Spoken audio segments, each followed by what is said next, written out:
Hey guys, a little bit of an update on the Sprinter project. Of course, you guys that know me would be appreciate that I've had vans. This is now the fourth vehicle I've had, and the old Kia Pregios have gone the way of the dinosaur, and so very happy to now have a 2019 Mercedes Sprinter. A couple of things notwithstanding, my little homemade phone holder is, obviously a rear vision camera, wonderful 6-speed auto that's just so easy to drive, and the incredible cruise control in this vehicle, so very great. You push it all the way up and you get plus 10, all the way down minus 10, but it's also a little thing that's just right there on the steering wheel, and a little tap plus, a little tap minus is minus 1 plus 1. So it's an absolute joy to have on the road.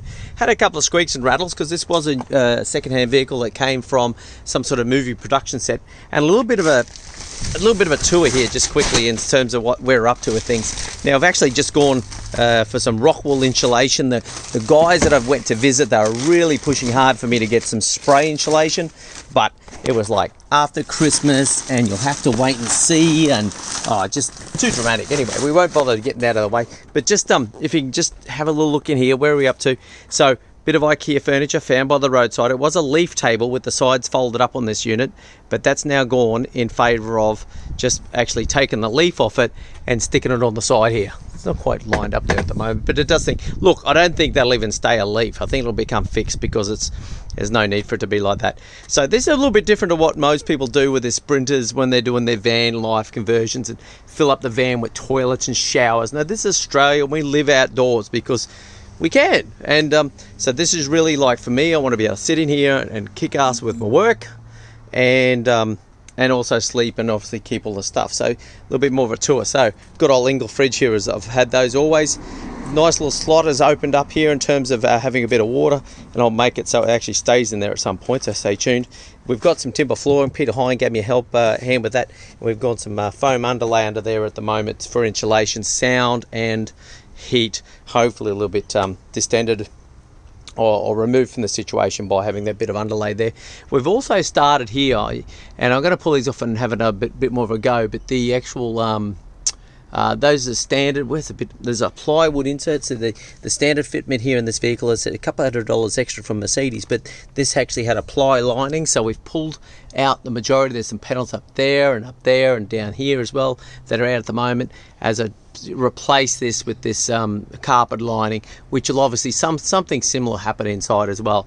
So look, it's not going to be the most amazing fit out, but it's certainly going to look serviceable and quite livable.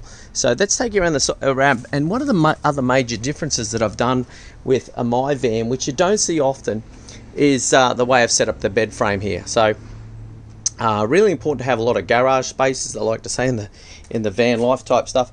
So we've got all this just general stuff in the moment. It'll become a little bit more regimented down there, obviously, but marquee tent, outdoor tables, outdoor chairs, so that all that stuff, all that camp gear just gets shoved in there and puts it. But the real innovation around this, and so obviously a double bed, inner-spring mattress, nice and comfy, going lengthwise in the vehicle so that it's there. We've got a bit of blackout started happening on the back windows here as well, which is kind of nice for a bit of privacy, a bit of a sleep in to keep the light out.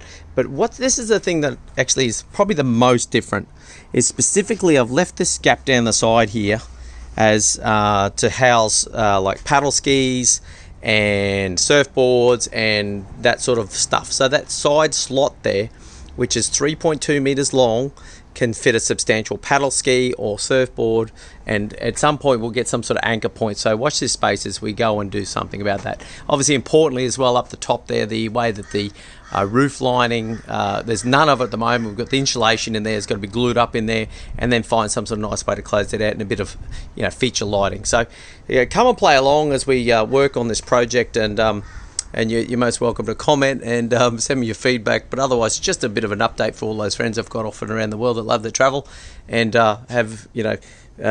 appreciate what I'm trying to achieve here. So until next time, we'll see you later.